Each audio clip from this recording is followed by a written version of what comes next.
Salut à tous, même les femmes. Et aussi les enfants, tous. Quelle bonne idée de venir vous joindre à nous. Tu as un sacré culot de venir ici. Installe-toi, j'arrive tout de suite. Y a pas de quoi s'exciter. Tu te défends bien, jeune homme. Moi, c'est Dash. Si tu veux bien me suivre, on va te trouver ce que tu cherches.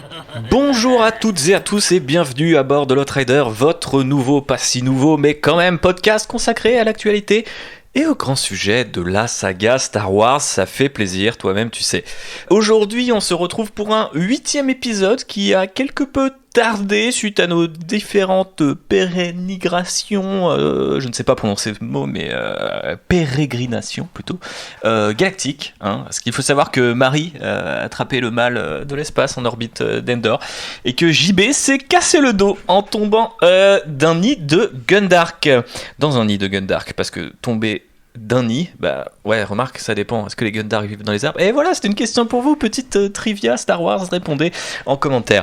Mais ils sont bien présents aujourd'hui, donc et accompagnés de la charmante Phobos, que vous devriez bientôt entendre chez nos confrères et consoeurs de Star Wars en direct, qu'on salue, mais quand même qu'on laissez nos intervenants tranquilles. Alors, du coup, il y a Marie. Salut. Il y a Phobos. Hello. Et il y a Gibouille. Bonjour. Voilà, il faut lui passer le micro, effectivement, c'est mieux. Bref, aujourd'hui, c'est l'automne qui commence, et qui dit automne dit septembre, et qui dit septembre dit rentrée. Donc le thème du jour, l'école. Waouh. Très très très gros level de réflexion, on est dans un marronnier de qualité. La rentrée, on est sur TF1, BFM, sauf qu'on est dans l'univers de Star Wars. Donc ce podcast sera un univers, on pourrait rappeler qu'il y a des écoles de Star Wars dans la vraie vie, notamment où on peut apprendre à faire du sabre laser. Voilà, ce n'est pas officiel, Disney cherche à en faire fermer plus d'une, notamment aux États-Unis, mais voilà, c'est quand même sympa de le rappeler avant de passer au vif du sujet, qui sera l'école dans Star Wars. Et je parle bien de l'école au sein de l'univers Star Wars, pour ceux qui n'auraient toujours pas compris. Est-ce que vous êtes chaud ? Ouais, carrément. Pas du tout. Parce Ok. que moi, j'aime pas trop l'école. J'en ai fait le moins possible. Ouais. Et puis, j'aime pas trop les enfants. D'accord. Non, mais après, t'as aussi l'académie, l'université, tu vois. D'ailleurs, en termes de... L'école d'infirmière et les trucs Voilà. comme ça. Ça, j'aime bien. Ouais. Voilà. L'école Y a- d'infirmière, ouais. tout de suite, JB. Ok, super, on est dans du classique. Marie, ça Sachant va qu'il n'y a pas d'infirmière dans Star Wars et que c'est des robots. Oui, c'est des robots. Ouais, ça va. Moi, j'aime bien l'école, mais je suis pas sûre d'apprécier vraiment leur système scolaire dans Ok. la galaxie. J'ai cru que t'allais dire, je suis pas sûr d'apprécier ce podcast, mais... voilà. Je suis pas sûr d'apprécier Star Wars. En fait. Ouais, en vrai, ça me fait chier. Et, Je sais pas trop pourquoi je suis là, mais Ouais, bah écoute. C'est sympa de m'avoir sachant invité. qu'en plus, tu viens à peu près de la bordure extérieure de la région parisienne, c'est-à-dire les mondes inconnus, les régions non explorées encore, près de la planète Orléans et tout ça. Donc, déjà, quand même, merci d'être venu. ah bah de rien, avec Parce plaisir. que on savait qu'on avait envie de te revoir après l'épisode 5, si je dis pas de bêtises. Allez écouter si ce n'est toujours pas fait, c'est consacré aux femmes et Star Wars. Mais bref, aujourd'hui c'est l'école et Star Wars, et bah il y aura quand même des femmes, au moins elles parleront aujourd'hui. Voilà, on ne censure pas la parole ici, monsieur. Gibouille met la gomme, c'est parti. Ça redémarre. Faites préparer une navette. Je vous parle des modèles de combat Corelli à double rayon. Leader rouge au rapport. Leader gris au rapport. Leader vert au rapport. Nos chasseurs sont au complet. Volet de fermeture en position d'attaque. Alors on va commencer, si vous le voulez bien mesdames et messieurs, avec une première catégorie intitulée les Jedi et les Sith, nos CRS et Dark CRS préférés. Bon, c'est un autre débat, monsieur. Quelle J'aurais indignité. dit CRS, c'est zadiste, moi. Ouais, les Sith c'est des zadistes du coup ou Ouais, c'est- un peu. Je sais un pas. peu. Waouh. Non, les Sith, c'est des fas. C'est le GUD. Alors, est-ce qu'on va jouer à ce fameux Star Wars, c'est de gauche ou c'est de droite? On pourra faire un épisode en live avec de l'alcool et répondre à toutes vos questions. Si ça vous intéresse, n'hésitez pas à le partager sur les réseaux sociaux. Mais j'aimerais reprendre tranquillement le contrôle de ce podcast alors qu'une pluie caminéo-N s'abat sur Paris et bat les fenêtres de notre salon sur le point d'exploser. Alors, Je crois que j'ai laissé la fenêtre de ma chambre ouverte. ah, très bien, Jean-Baptiste. Eh ben, tu viens te retrouver dans les marécages de Dagobah avec un petit mec qui essaie de bouffer ton frigo. On n'a toujours pas commencé à explorer le thème de ce podcast et j'en ai déjà marre. Mais on va quand même continuer et même commencer, je dirais, avec les Jedi plus particulièrement. Et on va parler du temple de Jedi, hein. Voilà, le temple de Jedi de Coruscant, ainsi que les différentes académies de Jedi. Alors, je vous préviens pour ce podcast, petit disclaimer, il n'y a pas de spoiler sur Star Wars 9, hein, vous inquiétez pas, ou alors on n'aura pas fait exprès, le truc qui met un gros stress. Mais par contre, on va vraiment passer de l'univers étendu canon à l'ancien univers étendu, parce qu'il y a beaucoup de choses sur l'école qui sont plus ou moins pas canon, donc on a dû un peu aller chercher dans ce qui se faisait avant. Donc ne soyez pas trop perdus, armez-vous d'attention et de patience, si je puis dire, et après on pourra discuter. Et d'un lexique. Et d'un lexique, exactement. Au pire, il y a Wikipédia. Marie, est-ce que tu aurais envie de nous présenter le temple Jedi de Coruscant, ou est-ce que je commence ? Vas-y, je t'en prie. Ok, alors je vais faire ce podcast tout seul. Le temple Jedi de Coruscant, vous le connaissez bien, parce que quelque part c'est un petit peu l'institution la plus vue dans Star Wars, que ce soit à travers l'univers canonique, rien qu'avec la prélogie, ou avec l'univers étendu, puisqu'il y a énormément de séries qui se passent autour de ce temple ou parlent des différents temples Jedi, mais bien sûr celui de Coruscant, c'est le plus important. Alors, on ne peut pas y rentrer comme on veut, figurez-vous. Ce n'est pas une université comme ça, on peut rentrer, aller au CDI, gratter un ou deux bouquins. Il faut avoir une permission, ou être un Jedi soi-même. Donc c'est quand même un petit peu fermé comme cercle. Hein, voilà, Jules Ferry, l'école pour tous, c'est pas trop ça. Il y a un plan Vigipirate permanent, quoi. Voilà, exactement, on revient dans la CRSRI. Du coup, est-ce qu'Alexandre Benalla peut y rentrer ? Vu qu'il rentre partout. Il a sans doute un Accès à la salle papier. de sport. Non mais sans doute. Et il gère aussi la boutique officielle de l'empereur, ce qui me fait une transition extraordinaire. Désolé pour la teneur politique de ce... Oh mais Star Wars c'est politique, je vous emmerde. Et donc du coup, ce que je voulais dire, c'est que c'est assez intéressant. Petite première anecdote autour du temple Jedi. Le temple Jedi était devenu... dans un truc qui s'appelle Star Wars Infinities, qui était une sorte de série de what if, donc d'Uchronie au sein de l'univers Star Wars, le palais de l'empereur. Et il se trouve que, parce que le mec aime bien les symboles, donc il s'est dit tiens, je vais aller m'installer le palais impérial dans le symbole des mecs que j'ai tués. C'est quand même assez fort de café, mais pourquoi pas. Et c'est marrant, c'est qu'avec le nouvel univers étendu de Disney, cet élément-là, qui n'a jamais été tout à fait canon, a été recanonisé, donc d'abord dans le roman Tarkin et récemment aussi dans le comics Dark Vador de Charles Soule, où on le voit aller au palais impérial qui est en fait le temple Jedi de Coruscant, mais légèrement transformé avec un peu plus d'œuvres d'art fascistes et des drapeaux rouges que vous connaissez bien. Une déco de très bon goût. Et voilà, une déco de très bon goût. Mais bref, avant d'être le palais impérial, eh bien, le temple Jedi, c'était l'accumulation de différentes, ce qu'on appelle les shrines en anglais, je sais plus quel est le terme en français, mais voilà, c'était des temples, des académies, tout ça s'est réuni pour créer ces espèces de différentes tours, les unes après les autres. Et du coup, on trouve dans cet énorme bâtiment qu'on aperçoit notamment pas mal dans la Revanche des Sith, hein, vous vous souvenez quand Anakin égorge à main nue tous ces jeunes enfants, il y a une archive, une salle d'archives bien entendu, une prison, des salles de méditation, une salle de banquet un peu comme dans Harry Potter, des salles de transformation aussi, parce qu'il faut savoir que les Jedi peuvent, certains Jedi peuvent être déguisés, peuvent être un petit peu même maquillés, voire transformés pour devenir des espèces d'agents secrets, hein, voilà, il y a des salles comme ça un peu cheloues pour des missions un peu plus benalesques on va dire, et bien sûr il y a tout ce qui concerne un petit peu la bagarre, hein, l'aspect bagarre Jedi, donc salle d'entraînement sabre laser. On voit par exemple récemment dans la série Anakin et Obi-Wan en comic book, qui n'est pas exceptionnel, mais dans les premiers numéros ça se passe entre la menace fantôme et l'attaque des clones, et on voit Anakin qui s'entraîne face à un hologramme de Dark Maul, ce qui est assez intéressant déjà de s'entraîner face à un hologramme, et puis en plus voilà, dans l'idée de le maîtriser, le dernier adversaire en date. Il y a aussi des garages pour tous les véhicules des Jedi, parce que faut quand même qu'ils se baladent, et puis bien sûr il y a les archives,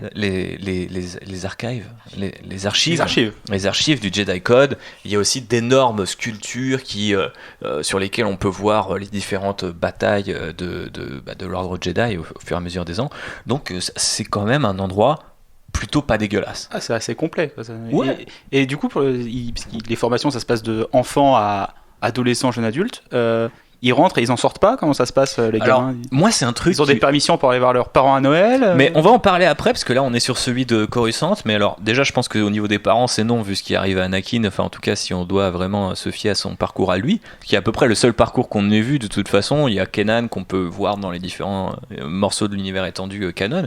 Mais on sait déjà pas trop forcément comment ça se passe. Puis, tu sais, c'est toujours dans la guerre des clones, donc ils ont l'air de t'expliquer que, ouais, en fait, ils se forment sur le front, ou dans d'autres planètes, ou sur le terrain, alors qu'avant c'était plus tranquille, tu vas à Coruscant et puis t'y restes et tu sors quand t'es adulte ou que t'es prêt, quoi.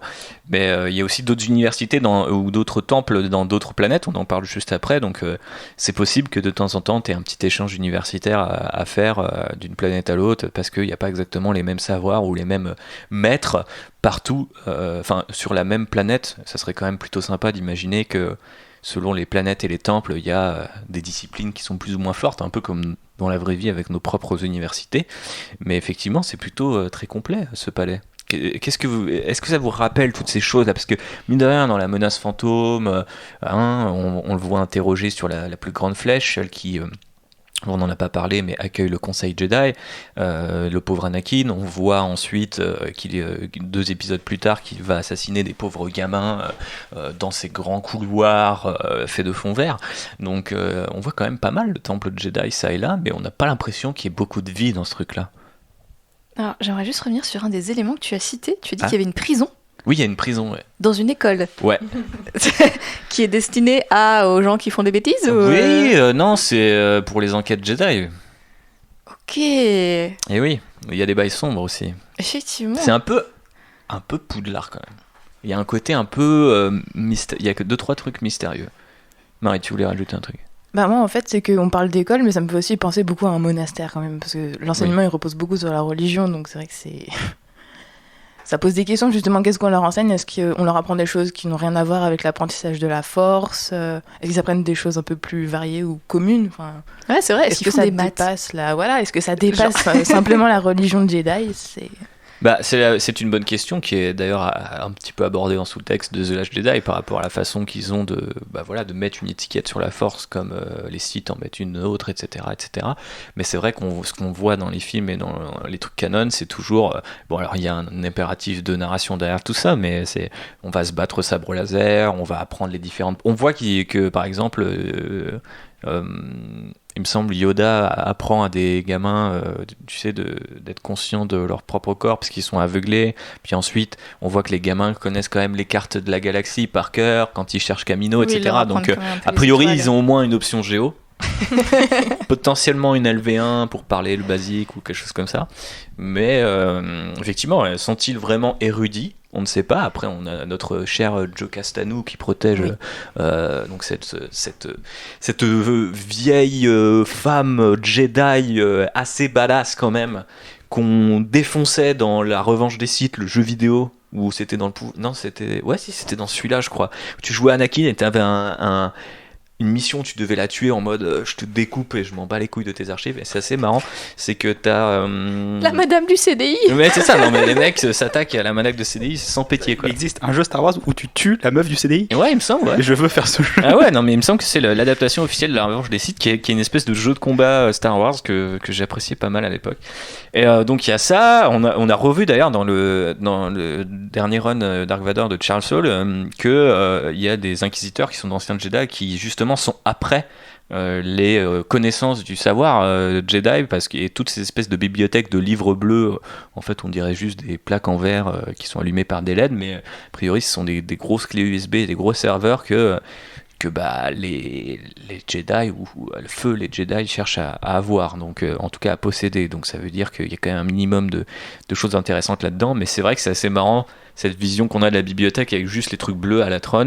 Alors que par exemple dans The Last Jedi, ce qu'on a vu c'est un très vieux livre, très classique, etc. Donc je sais pas exactement s'ils sont pas un peu... Ils sont sur le cloud quelque part. C'est un CDI moderne. D'ailleurs, c'est dans l'épisode 2, on se rend compte que cette manière de stocker les savoirs, ça veut dire qu'ils peuvent aussi être altérés. Parce que voilà, on efface les planètes qu'on n'a pas envie de montrer. On imagine facilement que l'histoire est manipulable un peu à souhait.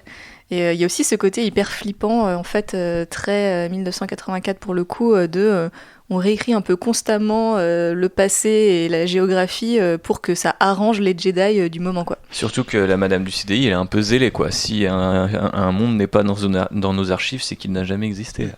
Ouais, et puis ça va avec le côté très contrôle fric des Jedi dans la première trilogie, dans la prélogie, quoi. Alors qu'on voit que après là dans la postlogie ça s'ouvre un petit peu plus et Yoda dit non mais faut arrêter d'être aussi carré et fermé qu'avant, quoi. Ouais. Et du coup,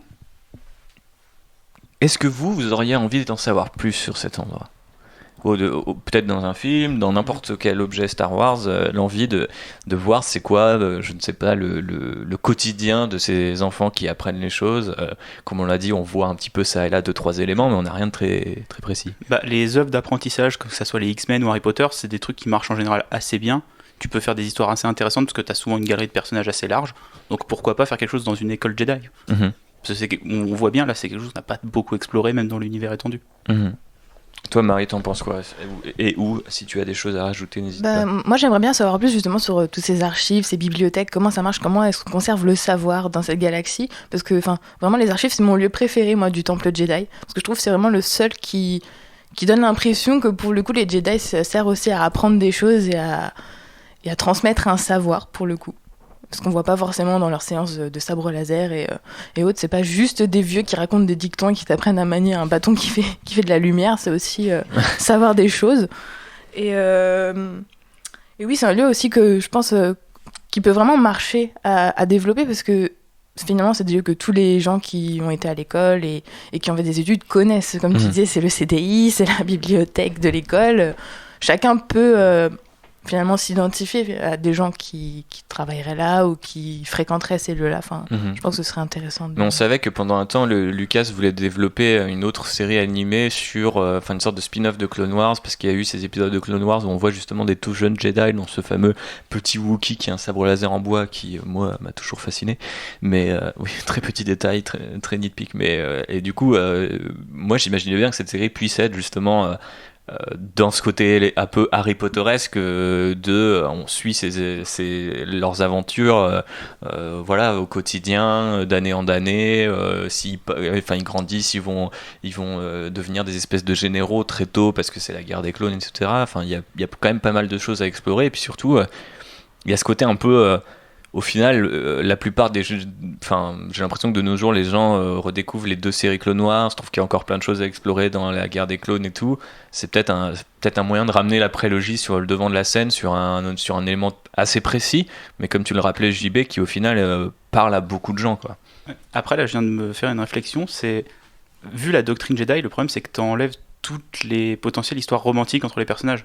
Donc en fait, tu coupes une grande partie des intrigues adolescentes de ce genre de choses.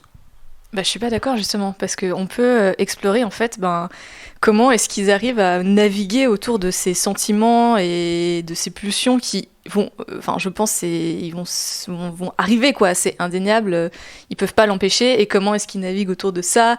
Est-ce que, on imagine bien qu'il y a quand même des étudiants qui se cachent justement au fond du CDI entre 2 rangées de bouquins lumineux là, et qui se font des petits bisous, et justement, comment est-ce que les professeurs gèrent ça, les élèves, est-ce que...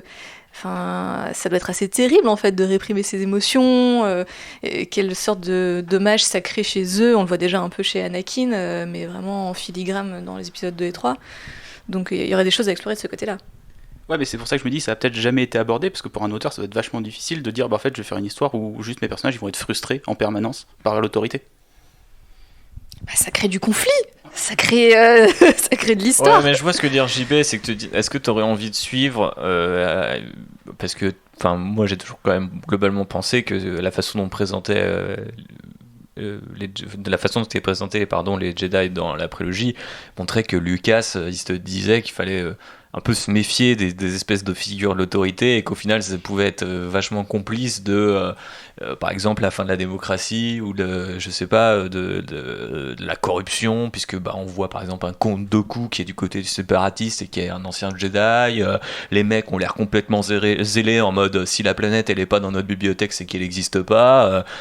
Tu vois, du coup, ça serait un peu étrange de les suivre au premier degré, ou alors faudrait suivre, et d'ailleurs c'est ce qui a toujours été fait, que ce soit Kanan ou Ahsoka ou Anakin, en fait c'est les gens qu'on a vus être entraînés pour devenir des Jedi, c'est devenu des rebelles, des non-Jedi en fait. Et Rey, c'est encore le parcours qu'elle suit, parce que je pense que toute la saga te dit, à la base c'était peut-être une bonne idée, mais ça a vite viré au vinaigre quoi. Et je trouverais ça justement super cool qu'on suive un élève, alors que ce soit quelqu'un qu'on connaît déjà ou Bon gros une nazi, nouvelle personne, et Jedi. qui se retrouve dans cette école en mode waouh, c'est génial, genre c'est dans la galaxie, c'est sûrement ce qui te permet d'avoir une position sociale aussi assez intéressante, et qu'en fait t'as cette espèce de désenchantement et de regard hyper critique sur l'enseignement des Jedi, qui est une doctrine politique comme une autre, et qu'il y ait justement ce discours en fait pour démonter un petit peu cet enseignement et vous dire réfléchissez 2 secondes, vraiment les Jedi, est-ce que ils sont si bien que ça ou pas,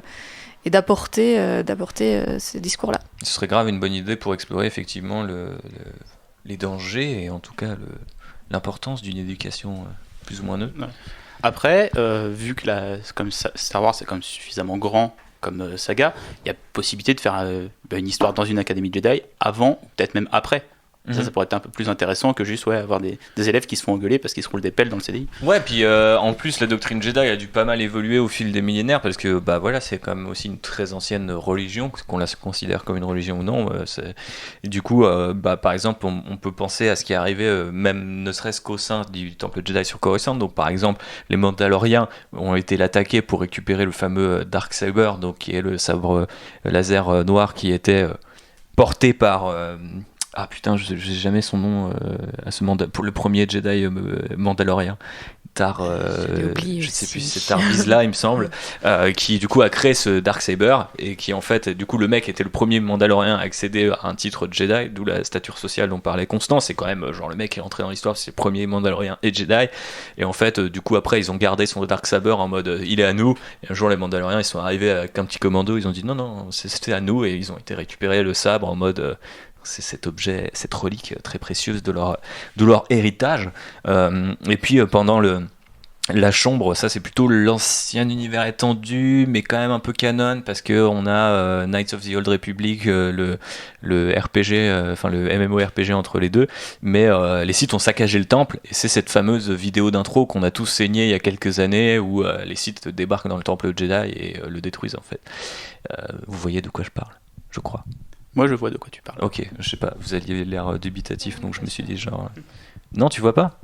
Quand tous les Sith allument leur sabre laser, t'as une navette qui s'écrase dans le temple Jedi sur Coruscant, et tous les Sith sortent, ils allument leur sabre laser, et après c'est la grosse bagarre à la Zack Snyder, ça se tape dessus. Et... Ah si, ok. C'est l'introduction, c'était même le reveal, je crois, du jeu. C'est le tout premier trailer, je crois, qu'ils avaient sorti pour le jeu. Donc voilà. Oui, ça date, ça nous rajeunit pas, je sais bien. Et pour rester dans l'ancien univers étendu, d'ailleurs, faut rappeler que dans l'ancien univers étendu, le temple Jedi a été réutilisé après la chute de l'Empire par Luke, ce qui n'est pas le cas dans l'univers canon, mais on va reparler du fameux temple de Luke juste après. Avant, je voulais rappeler un petit peu ce qu'on voyait en termes de temple du côté de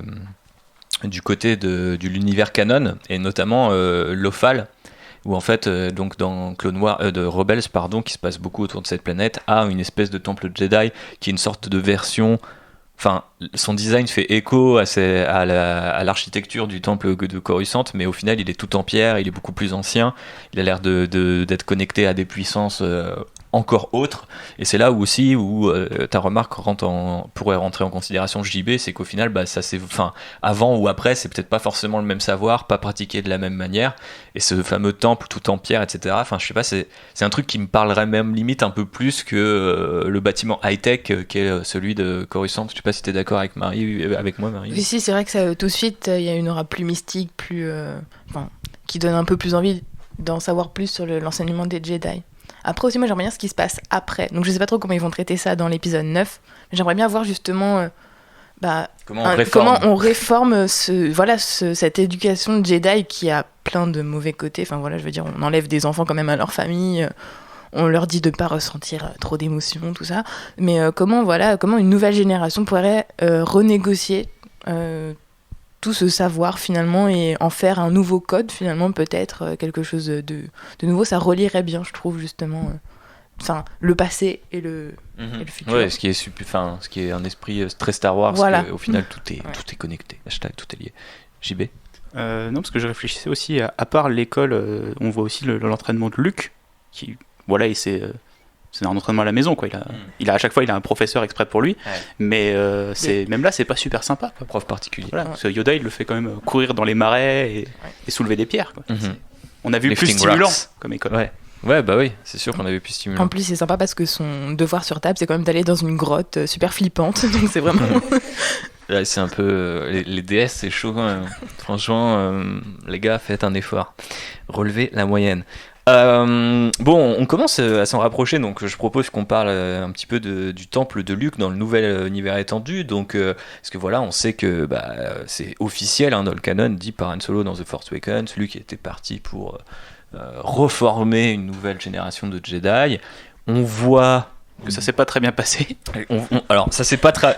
Alors du coup ça s'est pas très bien passé, mais je vais vous poser une question par rapport à ça, parce que il y a dans Star Wars une espèce de refus de l'école, ce que j'ai remarqué en travaillant, c'est-à-dire Luke ne finit jamais par aller à l'école de pilote qui était censée être cette espèce de truc qui lui donnait finalement son feu vert pour quitter Tatooine, devenir quelqu'un, etc. Han Solo est rejeté de l'école et c'est ce qui crée au final sa destinée. On voit qu'Anakin rejette complètement l'école et que de toute façon les Jedi sont traités de manière un peu chelou et que Lucas te dit qu'il faudrait potentiellement, c'est comme ça que je le lis en tout cas, se méfier de ce qu'est une institution qui organise la vie des gens depuis des milliers d'années. Faut peut-être des fois accepter d'aller voir plus loin sans tomber dans la conspiration. Et là, on a une nouvelle trilogie et on nous apprend que Luke, il a pas réussi à créer une nouvelle génération de Jedi, que ça a pas marché, que donc Ben Solo a, avec quelques-uns de ses camarades, saccagé le temple et les travaux de Luke. Alors, moi je me demande toujours où était ce temple, parce que techniquement on ne sait pas vraiment.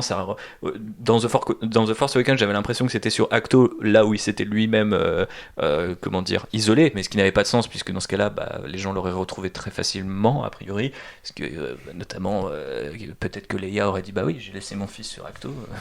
Peut-être que Luke est encore là-bas, qui sait. Mais c'est quand même une espèce de prairie où on voit des hautes herbes un peu vertes et des petites huttes. On en voit un peu plus dans The Last Jedi, mais on connaît quand même pas grand-chose sur son école. Mais en tout cas, elle a encore échoué, et du coup, je me demande, j'en arrive enfin à ma question, s'il n'y a pas dans Star Wars cette espèce de,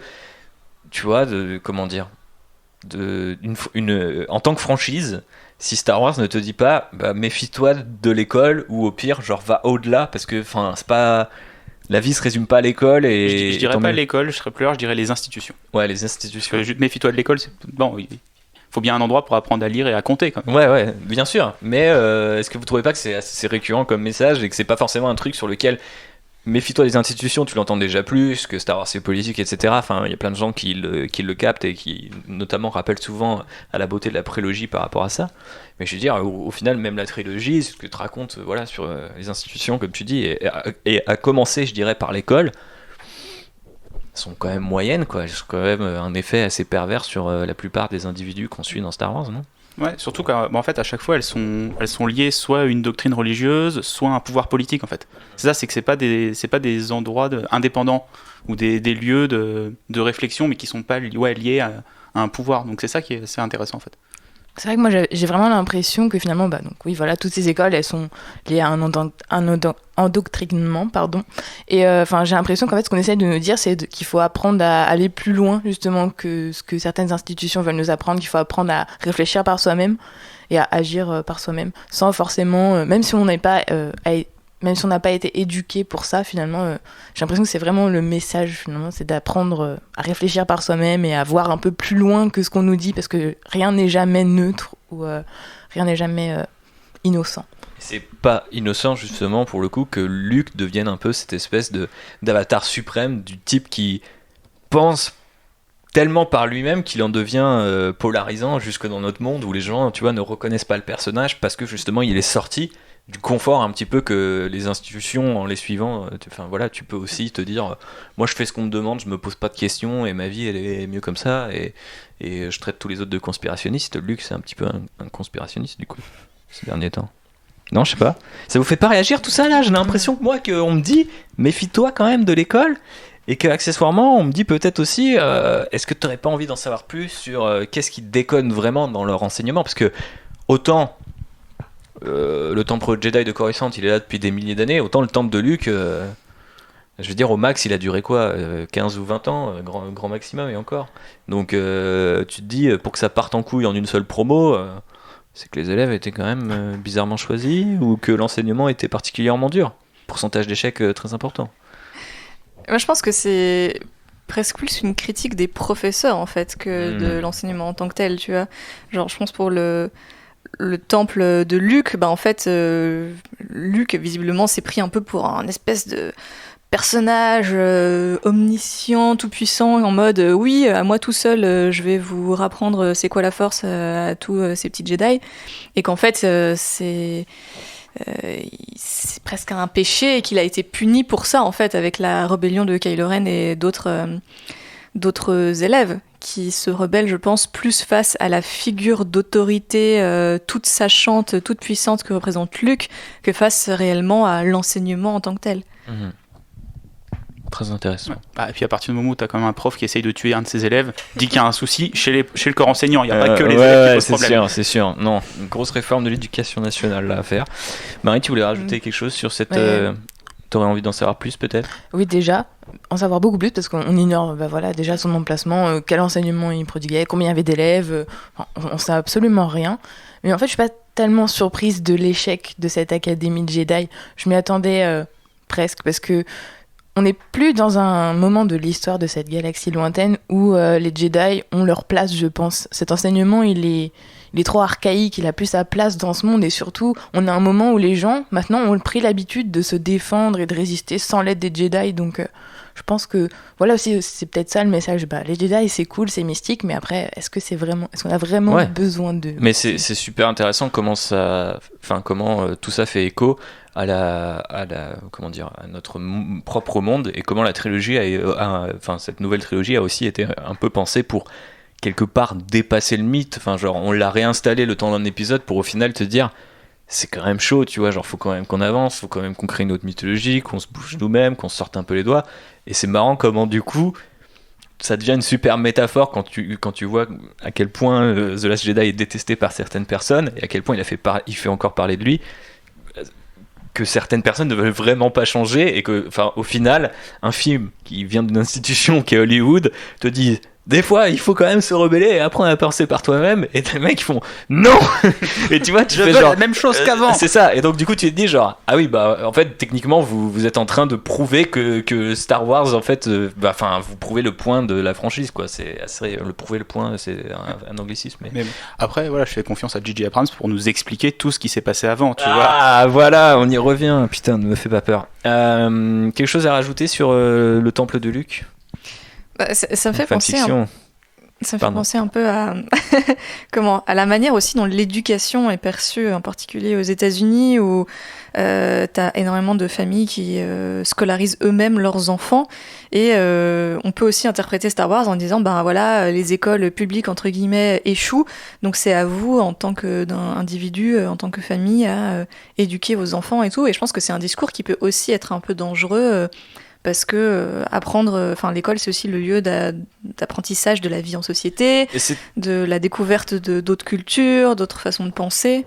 Mais c'est toujours cette fine ligne dans les grandes œuvres américaines où cette espèce d'anti-État fédéral, faut se méfier du gouvernement, faut se méfier des institutions, et en même temps, du coup, c'est genre, ouais, tu peux faire ça si tous les gens sont des gens bienveillants et qui ont une culture de ouf.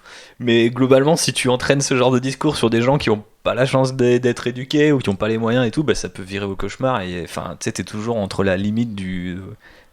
c'est ça, c'est quelque part entre la vraie liberté et le conspirationnisme le plus total.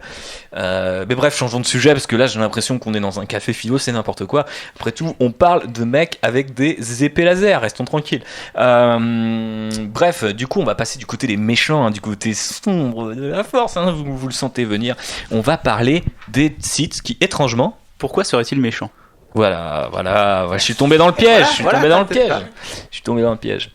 Non, mais ce qui est assez marrant, c'est que les Sith et les Jedi se ressemblent sur ce point, que ils ont aussi des institutions. Alors que, on pourrait imaginer que les Sith, en tant que type qui ne croit pas en la version Jedi de la Force, disent nous on est des total anards, des zadistes, des babos, des ce que vous voulez, mais on pense pas comme eux. Et au final, il y a presque plus de mythologie sur les académies et les temples Sith qu'il y en a sur les temples Jedi. Est-ce que vous trouvez ça étrange ?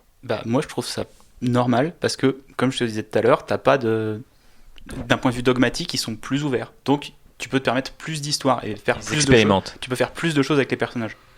Donc d'un point de vue narratif, tu dis que ça te surprend pas. Voilà, mais au sein de l'univers.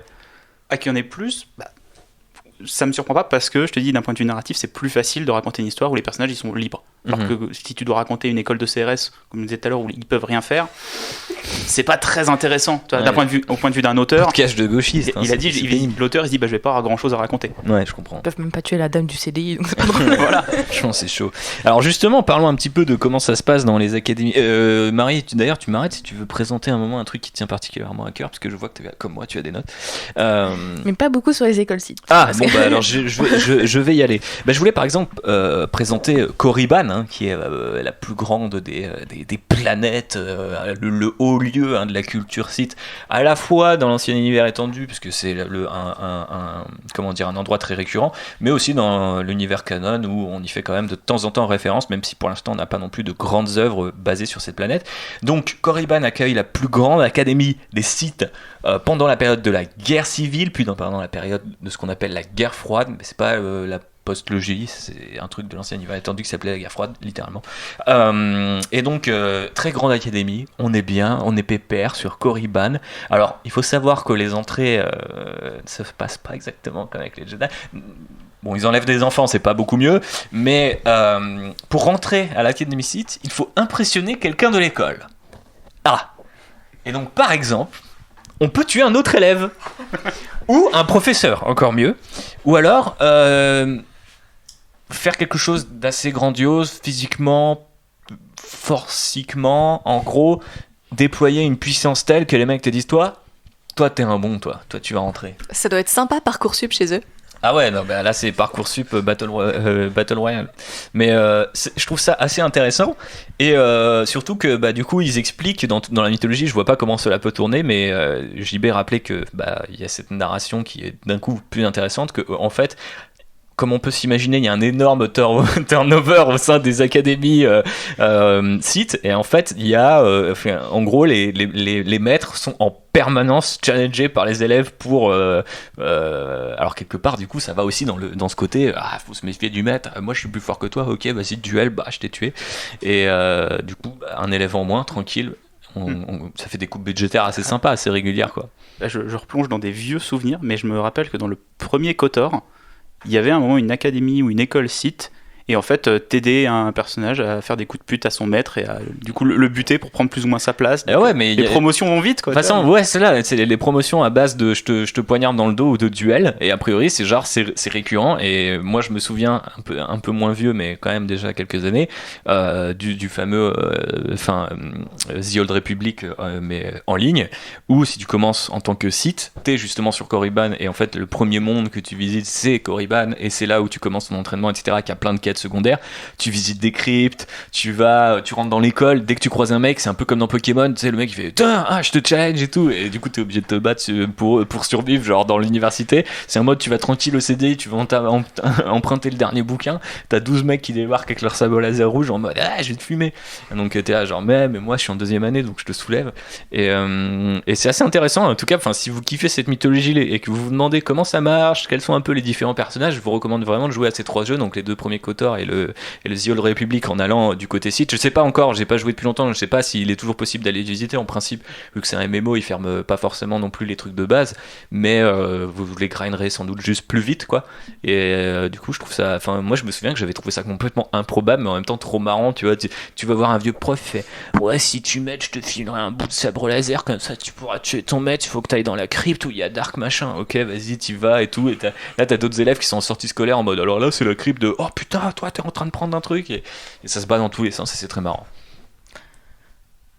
Non, c'est un modèle d'enseignement du coup qui pose des questions quand même. Ah parce oui, que... oui, Un c'est petit marrant, peu, mais un c'est petit pas- peu. juste un petit Enfin, peu. je dis ça comme ça, mais non, mais parce qu'on peut se dire aussi que voilà, forcément, du coup, les professeurs ils retiennent du savoir et ils vont pas tout transmettre de peur qu'ils se fassent buter dans leur sommeil par leur apprenti quand même. Donc du coup, ça pose une question de comment se perdure le savoir site finalement, parce qu'ils connaissent forcément pas tout. Sinon.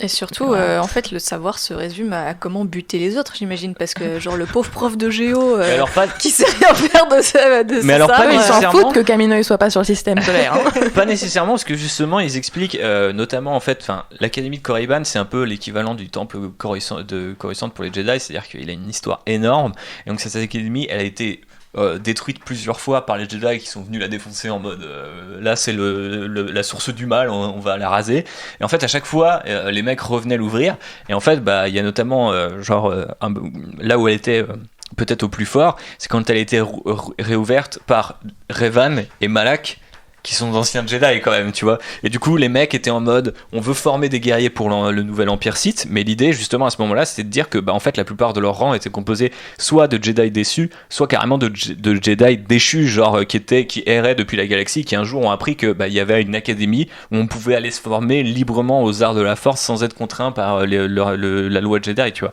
Alors après, c'est un peu l'âge d'or, en mode, t'as les deux beaux gosses qui se sont ramenés, qui ont inventé la nouvelle culture Sith, et tout le monde avait envie d'aller là-bas, comme si c'était le Harvard des méchants, mais...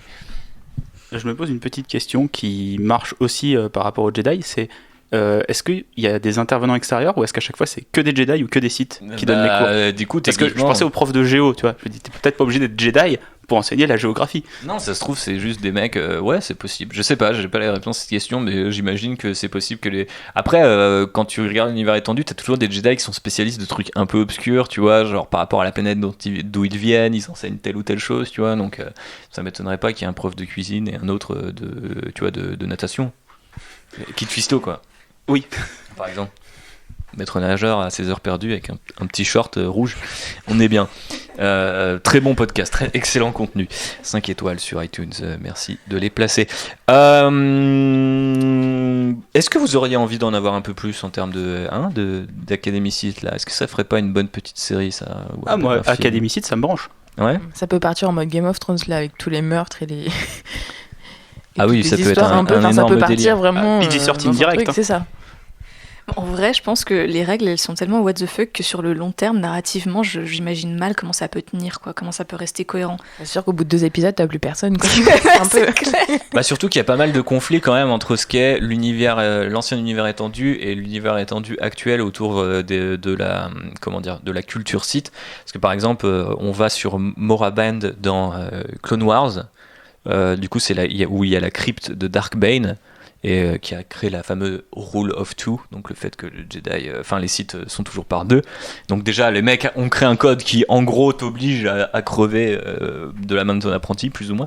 Donc c'est un peu obscur, genre, du coup, Moraband, c'est connu, c'est peut-être Korriban, mais on sait pas vraiment, parce qu'il y a aussi Korriban qui est mentionné dans le nouvel univers, donc c'est un peu chelou. Il y a aussi tous les trucs autour de Yavin 4, où pendant des années, dans l'ancien univers étendu, les fameux temples où s'était installée l'Alliance Rebelle, c'était les temples Massassi, et les Massassi, c'était des guerriers qui vénéraient les Sith, et d'autres praticiens du côté obscur, parce qu'il n'y a pas que les Sith. Et puis maintenant, les Massassi, dans l'univers canon, c'est une race d'esclaves, et les Sith, ils leur ont dit construisez des pyramides pour nous. Donc c'est pas exactement la même mythologie, mais il y a peut-être des erreurs canoniques à fixer pour les nerds d'entre nous. Voilà, n'hésitez pas à envoyer votre CV à Lucasfilm pour qu'il le refuse ou vous vire 6 mois plus tard. Oh, c'est une petite blague, voilà, Solo est sorti en digital, il faut qu'on fasse des blagues. Quelqu'un a envie de rajouter quelque chose sur les sites ? À part que ça ferait des bonnes fanfics un peu de salace. Ah bah oui, on vous connaît. Bon alors, on va passer à la deuxième partie de ce podcast, messieurs, dames. Les pilotes. Très très très bon podcast de Outrider sur l'aviation, numéro 3. Je vous recommande à l'écoute, partout sur les réseaux sociaux. Mais revenons un peu à la formation des pilotes, puisque quelque part, c'est la seconde institution la plus représentée dans Star Wars. Et là aussi, on a du George Lucas et de l'américanisme là-dedans, parce que on voit tout de suite l'écho au permis à 16 ans chez des Américains qui veulent enfin partir de leur putain de ville de bouseux pour aller dans leur grande ville ou rouler sur les routes magnifiques des États-Unis. Eh ben, c'est pareil dans Star Wars. Tout le monde veut aller faire l'école de pilote pour avoir son brevet de pilote. Et puis comme ça, on s'en va de sa planète pourrie pour essayer de devenir pilote de cargo ou même pilote impérial. On ne sait pas. Est-ce que ça vous parle ? Est-ce que tout ça vous parle ? Est-ce que vous avez des anecdotes, des choses à présenter ? Bah, déjà, on sait que c'est le rêve de plusieurs de nos héros, quand même emblématiques, que ce soit Anne, Luke ou d'autres dont j'oublie. Voilà. Mais il y en a plein. Il y en a plein. Bodhi Rook aussi, un pilote assez emblématique. Donc voilà, lui, il a trouvé un métier, c'est bien. Mais donc ça, être pilote finalement, donc, et pouvoir intégrer ces académies, ça apparaît vraiment comme un rêve synonyme d'aventure. Alors que bon, finalement, ça doit être un peu plan-plan. Enfin, je trouve que paradoxalement, c'est assez terre-à-terre. C'est une école de camionneurs, quoi. C'est les routiers de l'espace, hein. Ouais, Enfin, c'est pas non plus hyper glamour, quoi. Ouais, mais c'est quand même ça représente quand même l'opportunité, encore une fois, de quitter ton lieu de naissance. Et comme l'automobile l'a été pendant un certain temps. Et quand tu vois comment les émissions de routiers sur TMC sont passionnantes, donc les émissions de routiers de l'espace, ça doit être génial.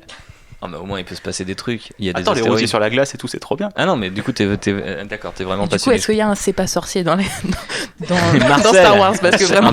Est-ce que c'est pas un peu l'Outrider ? Parce que tu vois, il est un peu D'ailleurs, petite question sur l'Outrider et sur son univers étendu. Est-ce que Dash Rendar, maintenant qu'il a été canonisé, est allé à l'école de pilotage ? Ah bah oui, sans doute. Potentiellement oui. Puisque c'est comme c'est un Han Solo cheap, donc il a à peu près le même parcours que lui, j'imagine. Mais comme disait Marie, de toute façon, il y a beaucoup de personnages qui ont cette backstory en commun. Je pense par exemple à cette scène coupée quand même d'un Nouvel Espoir où Luke et Biggs parlent du fait que Biggs a son brevet et que voilà, Luke, il a son bob.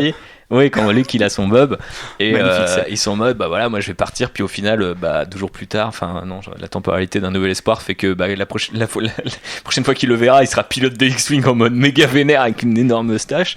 Enfin, il avait déjà une énorme moustache, mais c'est quand même assez marrant de dire que le gamin à 16 ans, il a son permis, il fait routier pendant 10 minutes et en fait il se rend compte qu'il a envie de tuer les impériaux. Normal. Ce qui m'étonne, c'est qu'à 16 ans, il a déjà une moustache. Ouais, mais bon, voilà, sur Tatooine, c'était les années 70. Voilà, aussi. Donc, non, mais c'est vrai que du coup, les académies de pilotes, en tout cas la flight school, comme on dit en anglais, c'est pas exactement une académie, mais c'est là où on forme les pilotes et on détecte notamment les futurs pilotes de taille. Petite statistique que j'ai trouvée sur Wikipédia, il y aurait 90% d'échecs dans les écoles de pilotes de taille, donc autant te dire que si t'es nommé pilote de taille, c'est quand même un peu violent. Enfin, t'as de grandes chances de mourir au calme. Et mais l'Empire est une superbe machine, hein, je dois quand même le dire. Quand je vois la précision qu'ont les pilotes de taille qui ont réussi, je me dis que les 90% qui n'ont pas passé les tests, c'était très nul. Ils devaient être vraiment nuls. C'était vraiment nul, mais en même temps... L'Empire recrute partout, tu vois, c'est open à tout le monde. Mais d'ailleurs, vu le taux de mortalité, je m'étonne que tout le monde veuille à ce point-là devenir pilote, quoi, parce que c'est clair. Ça vend pas du rêve quand même. Non, ça vend pas du rêve, mais bon, comme je disais, l'Empire est une machine bien huilée, parce qu'ils ont quand même toute une... Et ça, c'est pas mal exploré à la fois dans l'ancien et dans le nouvel univers étendu. Toute la hiérarchie impériale, c'est un des trucs qui est le plus renseigné ces derniers temps, je trouve. Parce que du coup, on a tout ce qui est les académies impériales. Alors en gros, c'est des centres d'entraînement militaire. Hein, ils appellent ça des académies, mais en gros, c'est un bootcamp en mode un peu plus vénère et qui assure la cohésion de l'Empire. Et alors, c'est assez marrant, c'est que ils expliquent dans l'univers canon que les mecs ont décidé de créer des académies, donc des universités, encore une fois dans l'idée de faire attention aux organisations, aux institutions. C'est que en gros, quand la République est devenue l'Empire, les anciens mondes qui étaient séparatistes, qui a priori étaient entre guillemets les méchants, ils ont fait non mais en fait nous on voulait pas d'une république unifiée en fait, donc on veut toujours pas d'un empire unifié, donc ils avaient une culture de rebelles mais en mode rebelle un peu plus extrême, donc du coup les mecs ils ont dit ok on va aller dans tous les mondes et on va installer des académies impériales et du coup tous les la fine fleur de l'empire et nos amis fascistes iront sur ces planètes et puis ça finira par changer la culture, donc voilà. Comment transformer ton ennemi par l'école plutôt que la marée de Stormtroopers, pourquoi pas. Et en tout cas depuis ça assure une bonne cohésion à l'Empire, ça a l'air de fonctionner quand même politiquement. Bah ouais, puis on voit pourquoi pas. On voit au début de Solo, dans un moment du film qui aurait pu être intéressant, quand il essaye de se barrer de sa planète, donc j'ai oublié le nom, Aurélia. on voit que c'est quand même pourri, c'est pas terrible, et t'as le côté propagande et l'espèce de petit comptoir où tu peux t'inscrire à l'Académie impériale, c'est le seul truc qui a l'air à peu près correct, et comme disait Constance tout à l'heure, les Jedi te permettaient de t'élever dans l'échelle sociale, là t'as un peu la même impression avec l'Académie de pilote, tu te dis c'est la seule porte de sortie qu'il a de sa planète merdique. Ouais. Et puis surtout, cette fameuse scène horrible où il lui donne son nom qui fait qu'en fait les gars ils recrutent n'importe qui tant que t'as de la chair à canon pour l'Empire, c'est bon quoi, ça passe, tu vois. Et ce qui fait qu'il échappe même à ses pourchasseurs. Peut-être que ce mot existe, peut-être pas. Il y a une distinction d'ailleurs entre les écoles impériales, un peu comme dans notre monde. Donc en gros, t'as plusieurs Les niveaux. écoles publiques, les écoles privées. Ouais, non, mais voilà, ça sur plusieurs années. Ça dépend un petit peu les écoles que t'as fait, et du coup, il y a certaines spécialités. Donc, par exemple, le campus principal, c'est la Royal Imperial Academy, donc qui est sur Coruscant, qui fait partie de l'Imperial University, et un truc qu'on voit récemment dans le comic book et le roman sur lequel il est basé, Throne, où en fait il est à la Royal Imperial Academy, et en tant qu'extraterrestre, c'est un peu en mode un extraterrestre dans le sacro-saint temple de la culture impériale. Oh mon dieu, un Xenos, vite, purgeons-le. Donc c'est là où on forme par exemple sur Coruscant les cadets de la marine impériale, puisque c'est un peu la force de frappe principale, c'est quand même tous ces gros vaisseaux. Donc voilà, si vous avez envie d'en savoir plus sur ces endroits, vous pouvez lire Throne, vous pouvez aussi lire Lost Stars, où on suit des personnages qui passent par là. Et il se trouve que en fait c'est tellement bien huilé ce système que après l'Empire, la Nouvelle République aura aussi des académies, et ça c'est canon. Donc les mecs se sont dit tiens, ça marche bien ce système si on gardait quand même ça. C'est un peu comme la fête des mères et ce genre de trucs, tu vois, les mecs ont gardé quand même 2-3 trucs. Donc ils ont par exemple créé une académie sur Osnan Prime. Alors, dommage, elle est détruite, mais du coup c'est là où on formait la flotte de la Nouvelle République, celle qui ne veut pas aller se battre contre le First Order, parce que ils sont pas si méchants. Et il faut savoir que les Hux, donc père et fils, parce que oui, dans le nouvel univers étendu, General Hux a un père, et ils sont tous les deux connus pour avoir recréé le système des académies les plus prestigieuses au sein du First Order après la chute de l'Empire. Et il faut savoir que pendant la chute de l'Empire, les derniers bastions à résister à être pro-Empire, c'était les facs. Enfin, c'était les académies de l'Empire. C'est quand même un peu marrant. Donc les mecs, blocus. Tu vas pas en cours tant que l'Empire est pas rétabli. Bon. Encore une fois, on retrouve des correspondances avec la réalité, je trouve. Oui, c'est le Parcoursup de l'espace. Mais c'est violent. Vous en pensez quoi tout ça? Est-ce que c'est un monde qui vous parle? Vous auriez aimé en voir plus? Vous avez des petites anecdotes savoureuses à nous dire? On commence par Marie. Pour le coup, moi, j'aurais pas vraiment aimé être pilote, alors... parce que vraiment, on a l'air de mourir assez facilement quand même, donc c'est un peu gênant. Et puis, encore une fois, c'est une école qui forme à la guerre. Donc finalement, on a l'impression que tout tourne autour à préparer tout le monde à devenir des guerriers, des soldats. Donc je trouve ça un peu gênant quand même. Ça s'appelle Star Wars à la base. Oui, mais quand même, à un moment, ils ont pas 2-3 années tranquilles ou pas? Ouais, non, on ne sait pas. On ne voit jamais ces années tranquilles où ils peuvent aller voir... leur cadette préférée après le couvre-feu. Bon bref, JB. Moi, Starship Trooper-like dans l'univers de Star Wars, je prends.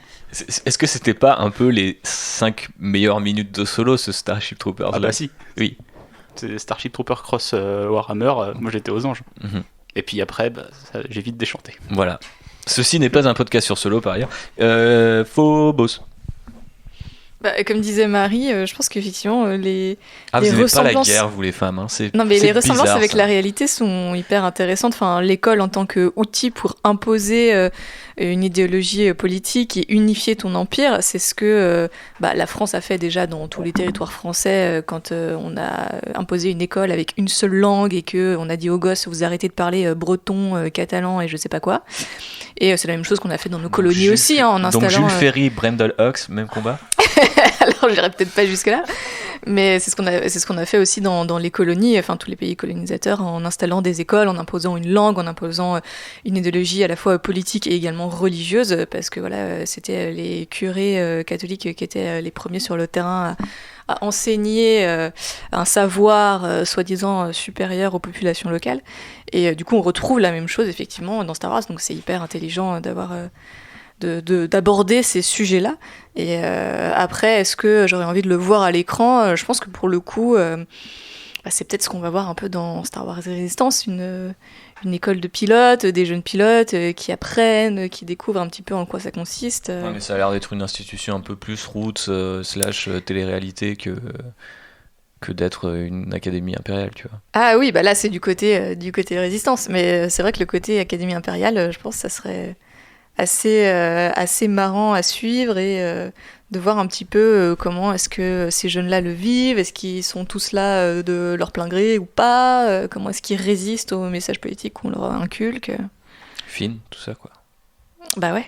Par exemple. Après aussi, moi j'aimerais bien voir un truc comme le sketch qu'avait fait Adam Driver en Kylo Ren. I'm Matt the Radar Technician. C'est ça. Ça pourrait être sympa en sitcom, quoi. Un sitcom sur la Pour Disney. pour dédramatiser un peu le côté lavage de cerveau. Tu sais, caméra café, mais avec 2 Stormtroopers. Après les Jawa, les Stormtroopers à caméra café. C'est clair, non mais très très bien. Franchement, Starkiller avec la pause café à Starkiller, c'était pas mal. De temps en temps, un petit caméo de quelqu'un qu'on connaît, puis voilà. Bref, on va dériver sur. On s'en approche déjà, parce qu'on parle de Stormtroopers, mais aussi de l'entraînement des soldats. Alors, on est toujours dans la guerre, mon pote, et on revient brièvement dans la prélogie, avec un autre système d'éducation. Eh bien, on prend des clones, on en fait plein, on les fait grandir plus vite, on leur met des diodes sur la tête et ils apprennent tout comme ça sur leur ordinateur. Vous ne voyez pas ce que je fais. Et après bagarre. Et est-ce que ça fait rêver les écoles de Kamino? Parce qu'il y a un gros self quand même. Est-ce que c'est vraiment une école? Est-ce qu'ils apprennent des choses? Bah oui, parce qu'en fait on leur apprend à être justement, c'est ce qu'ils expliquent, c'est pour être meilleurs que les droïdes, ils ont besoin d'une capacité d'adaptation genre légèrement contrôlée, donc ils sont à la fois quelque part un peu libérés de leurs conditions d'esclaves, mais suffisamment contrôlés, c'est un peu obscur quand même. Tu vois ce que je veux dire? Ouais, moi c'est une partie qui m'intéresse pas trop parce qu'il n'y a pas d'individualité. On voit que les individualités, elles arrivent après au monde de Clone Wars. Via le conflit. Voilà. Après, mais sur la partie école, sur Kamino, c'est le pas très conflit intéressant. Comme affirmation de l'individualité dans Star Wars. Hein. Voilà. Vous avez 4 heures. Vous avez 4 heures. Je pense que c'est plutôt en l'occurrence le trauma en fait qui révèle leur véritable capacité de liberté. Mais ouais, je suis C'est comme vrai. JB, je pense que c'est pas forcément hyper intéressant, tout simplement parce que ils vivent visiblement tous la même chose en accéléré et que. Ils visent pas tous la même chose, même si c'est plus tellement canon d'après ce que j'ai compris. Mais dans l'ancien univers étendu, et notamment dans la série Clone Wars, le comics, qui était franchement pas mal, les ARC Troopers, qui étaient genre les troupes d'élite des clones, ils étaient moins, comment on dit ça, ils étaient désinhibés par rapport à leurs limites, donc ils avaient beaucoup plus de, de créativité et de libre arbitre. Ils étaient formés par Fett et d'autres consultants, voilà, extérieurs, qui étaient aussi d'autres Mandaloriens, et en fait, du coup, c'est pour ça qu'ils étaient hyper badass, notamment dans la première série de Tartakovsky, où tu les vois faire plein de trucs et être presque beaucoup plus humains que les autres clones, et tu retrouves ça aussi dans la deuxième Clone Wars, où les commandants ou les troupes qui sont restés suffisamment longtemps sur le front commencent à développer leur individualité, effectivement, comme disait Constance. Et moi, j'aimais bien ce truc-là, de se dire que t'as des mecs, du coup, qui sont... Parce que souvent, ils devenaient des rebelles, ils essayaient de quitter l'armée, des trucs qui ont quand même été explorés dans Clone Wars, mais moi, j'aimais bien cette idée de se dire que, en fait, si tu donnes juste assez de libre arbitre, d'un coup, ça part en couille, et voilà, je voulais juste me la ramener là-dessus.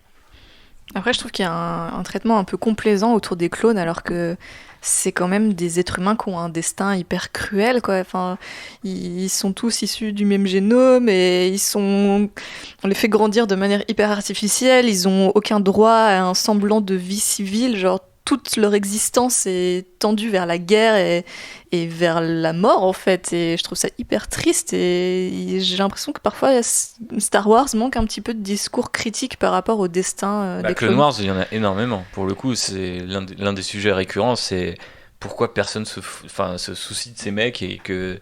alors qu'ils meurent comme si c'était des droïdes au final, quoi. Et notamment Ahsoka qui est souvent assez proche d'eux, Kenan qui était proche d'eux. T'as une espèce de trauma quand tu lis le comics où il explique que il avait toute son escouade pendant des années et il a appris à être pote avec eux, et le jour où les mecs d'un coup c'est leur 66, ils comprennent pas ce qui lui arrive et tout, tu vois. Et ils ont quand même assassiné les Jedi, donc tu vois ce que je veux dire, Je me méfie de ces petits gars-là. Mais c'est d'autant plus triste finalement qu'ils soient que de la chair à canon que ce que j'aime bien dans l'entraînement des clones par rapport à d'autres enseignements type les pilotes impériaux, tout ça, c'est qu'au lieu de jouer sur la compétition, on les entraîne à travailler ensemble, en équipe. ouais. Et ça, c'est quelque chose que j'apprécie beaucoup. C'était sympa, les épisodes sur les ARC Troopers et tout ça, on les voit apprendre à se connaître, justement, à voir leurs points forts, parce qu'ils n'ont pas tous les mêmes points forts, à travailler en équipe. Donc je préfère finalement, même s'il y a beaucoup de choses à redire, de ce côté-là de l'entraînement des clones est plus sympa que d'autres types d'enseignements. Du coup, on pourrait parler des enseignements des Stormtroopers, un truc pas mal développé, notamment dans Rebels. Vous pouvez aller voir Antilles Extraction et Breaking Ranks, Alors, qui est j'en parle l'épisode tout de suite. préféré de JB. C'est mon trauma, c'est-à-dire que au moins 3 fois, je suis tombé sur France 4 sur Rebels, je me dis tiens, je vais enfin regarder Rebels et l'épisode à l'école des Stormtroopers. 3 fois. Avec les espèces de cubes. Avec les cubes et tout. Qui Et se c'était détachent. horrible. Il est horrible cet épisode. Il est pas terrible, mais Antilles Extraction, où il y a Wedge Antilles qui est plus du côté pilote du coup, qui est libéré par c'est pas encore l'Alliance Rebelle, mais des rebelles, c'est sympa. Bref, les Stormtroopers ne sont pas des clones, parce que comme l'a dit Constance, vu qu'ils grandissent plus vite, on peut pas vraiment leur promettre un destin civil à la fin, même si je me souviens très très bien, Constance, de l'encyclopédie de l'épisode 3 La Revanche de Sith, où on t'explique que les pompiers qui éteignent le vaisseau en feu de Grievous, c'est des vieux clones qui sont plus aptes à combattre, donc du coup, sois fonctionnaire, quoi. Voilà. C'est une belle récompense. C'est une excellente anecdote surtout. Après des années sur le front, tu deviens pompier. Voilà. C'est bien. C'est pas mal. C'est une reconversion sympa. De toute façon, ta retraite elle dure 1 an si tu grandis beaucoup trop vite. Bref. Donc du coup les Stormtroopers, c'est plus des clones. On a eu ce débat encore en 2015 lorsqu'on a vu Finn enlever son casque. C'était un peu chiant les gars. Du coup, ce sont les Imperial Cadets qui sont recrutés effectivement dans des écoles avec des cubes. Alors il faut savoir, de manière assez intéressante, que il y a un truc qui s'est passé. C'est que les mecs sont devenus progressistes entre l'ancien et le nouvel univers étendu. C'est que avant il y avait des female units, donc il y avait que des femmes d'un côté et que les hommes de l'autre. Et qu'a priori maintenant, on a vu dans le First Order, de temps en temps, il y a des Stormtroopers qui parlent avec des voix de meufs, et il y a des officiers qui ont des voix de meufs. Peut-être que les mecs se sont dit, en fait, si on a les meufs, on a encore plus de nazis, donc on va les recruter. Un peu de diversité, ça fait pas de mal dans ces cas-là. Ouais, clairement, non mais voilà, ils sont d'accord dans ces cas-là. On les entraîne au blaster, à piloter certains walkers, pas très bien non plus, et surtout, en fait, l'école des Stormtroopers, le centre de formation des Stormtroopers est un excellent moyen pour découvrir les forces sensitives, puisqu'ils se révèlent pas mal dans le conflit, la compétition, l'effort. Et les mecs ils font « Oh tiens toi, t'as soulevé le cube, c'est bizarre. On va appeler quelqu'un, il va venir te ramener. » Et donc généralement ils se font assassiner, ou ils rejoignent eux-mêmes l'Inquisitorus, donc du coup qui est cette espèce de secte créée par l'empereur, puis confiée à Vador en mode... d'ailleurs c'est assez marrant parce que c'est le deuxième arc de la série Vador de Charles Soule, c'est l'empereur qui dit « Ouais, l'Inquisitorus c'est pas mal comme projet, mais alors ils sont nuls. » Oh, ils sont nuls, ils sont chiants, c'est tous anciens Jedi, ils ont tous un ego, un melon pas possible. Donc Vador arrive et les forme.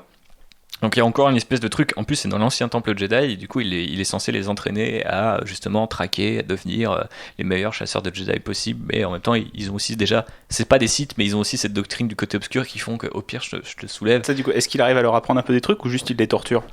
Du coup il y en a 2-3, notamment le Grand Inquisiteur qui est le méchant de la saison 1 de Rebels, qui finit par le respecter et tout ça, mais il y a plein de, il y a un épisode qui est assez récent du comics où il y a 2 inquisiteurs qui ont genre quitté l'ordre Jedi parce qu'ils étaient amoureux, et du coup ils sont retrouvés dans l'Inquisitorus en mode c'est bon, vous pouvez faire ce que vous voulez, on vous prend, ça fera un truc, et en fait ils se rendent compte qu'ils travaillent avec Vador et que le mec c'est il est pas très équilibré. Il est pas très équilibré et que ça va mal se passer, et donc du coup en fait l'épisode il est hyper bien, c'est juste les 2 amoureux maudits comme ça qui essayent de s'échapper de l'école des inquisiteurs, et en gros Vador qui les traque et qui les souille, parce personne ne fait ça à Anakin Skywalker. Le mec est déter quand il s'agit de se venger, mais en mode vénère. Donc voilà, de l'école dans l'école, c'est tiens, je te repère dans une école, soit je t'exécute ou je t'emmène dans une école encore un peu plus tarée où les mecs utilisent la force mais pas trop, sont là pour aller enlever des enfants et les tuer, des bons bails. Et voilà. Donc c'est assez marrant. Et après cet entraînement de Stormtrooper, et bien si on est assez bon, on peut être envoyé dans les différentes académies dont je parlais tout à l'heure, et donc potentiellement devenir quelqu'un de la flotte, un Stormtrooper spécialisé, ce genre de choses. Donc voilà, si vous avez envie d'avoir une moto cool, vous pouvez devenir un Scout Trooper par exemple. Et est-ce que ils ont un pseudo lavage de cerveau ou ils sont purement volontaires? Parce que il me semble que Phasma elle en parle avec Hux à un moment, elle dit non mais ils sont normalement ils sont entraînés pour pouvoir conditionnés. Ouais, mais après dans l'Empire, d'après ce que je comprends, c'est du comment dire, c'est du conscrit quoi. C'est je te rafle un pourcentage de la population, je te prends, je dis n'importe quoi, mais l'aîné et le cadet de toutes les familles et hop il va là-dedans et au pire il crève et c'est bon, c'est pas notre problème. Il a la force sensitive, bah ça deviendra un inquisiteur s'il peut. Il est nul mais il est bon avec des jumelles et une moto, bon bah va faire Scout Trooper. Et voilà, tu vois, et au final il se démerde comme ça. J'ai plus l'impression qu'en fait la puissance d'Empire c'était le nombre, et le First Order qui s'est développé dans l'ombre lui a corrigé un peu les défauts de l'Empire, et on apprend effectivement dans The Force Awakens et même via Finn et d'autres trucs, notamment le projet, il me semble que c'est le projet Harvester, c'était dans Battlefront 2, le premier DLC, où en fait il se rendait compte que en fait l'arme secrète, tu chasses une espèce d'arme secrète. Bon, ça parle notamment aussi du Dreadnought que tu vois au début de The Last Jedi, mais qu'au final la plus grande arme secrète du First Order c'est une espèce de programme où ils ont enlevé des enfants des bordures, enfin où les planètes, tout le monde s'en bat les couilles, tu vois, c'est le monde ou le pays qu'on veut pas voir parce que c'est trop pauvre ou trop chelou, et ils passent là-dessus, ils prennent tous les gamins, ils les endoctrinent et derrière ça marche, mais du coup c'est quelque part encore pire que les Stormtroopers. Oui, c'est ce que j'allais dire, c'est que dans le First Order, ce qu'on apprend notamment dans les romans Phasma et Before the Awakening, du point de vue de Finn, on apprend voilà, que même pendant leur sommeil, on leur fait écouter ou voir des choses qui, pour justement continuer à leur laver un peu le cerveau, à les conditionner. Ils ne peuvent pas sortir d'un certain mode de fonctionnement qu'on leur fait apprendre. Enfin, c'est un peu la méthode Coué, mais pour laver le cerveau, quoi. Et du coup, ouais, comme tu disais, c'est encore plus cruel que les clones, parce qu'on a vu que les clones, ils pouvaient développer une certaine individualité. Une camaraderie, ouais. Alors que, et puis ils se donnent des noms entre eux, ils enlèvent un peu leur matricule et ils se donnent des noms. Tandis que là, dans le premier ordre, au contraire, avant ils avaient une individualité et puis après on leur enlève et on ne se réfère à eux qu'avec un numéro de matricule. Donc c'est encore plus cruel peut-être. Oui, et d'ailleurs, dans The Force Awakens, quand Phasma demande à Finn de remettre son casque, on se doute qu'en fait, même en termes d'apparence extérieure, ils ont droit à aucun signe distinctif, alors que les clones pouvaient quand même avoir un peu des fois des couleurs différentes sur leurs armures ou des petits symboles.